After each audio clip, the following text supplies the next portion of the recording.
កាលពីក្មេងកើតមកឃើញយាយតារូបរាងកាយយាយលោកចាស់មិនខ្វាយខ្វល់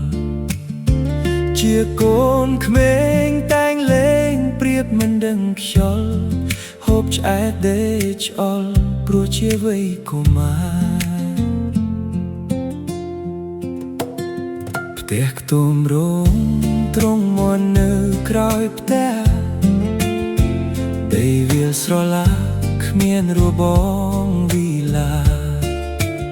ប៉ុន្តែរស់ជុំគ្នារីករាយអស្ចារ្យសំលេងចៅហៅយាយតាពុកហៅម៉ែមួយថ្ងៃចេះតែកូនឡងផុតទៅព្រឹកថ្ងៃល្ងាចយប់ត្រូវវិលមកហូរហើយវ័យក៏កើនដើមបាត់មនុស្សធ្លាប់ក្បែរពុកម៉ែកាន់តែចាស់លែងសូវកម្លាំងពេលនេះមានគ្រួសារការងាររេពន្ធ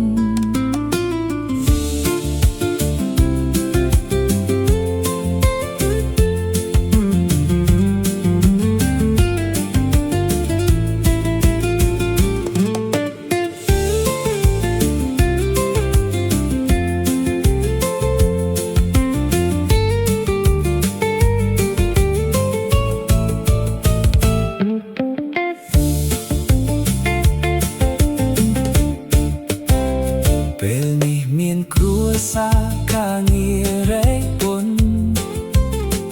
មានស្រាលមានធ្ងន់តែប្រឹងខំតតាំង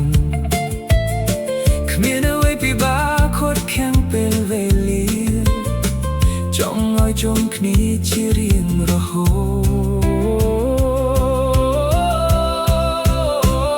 តតែมันអាចកាត់ចាស់ឈឺស្លាប់ពេលវេលាគ្មានអ្នកណា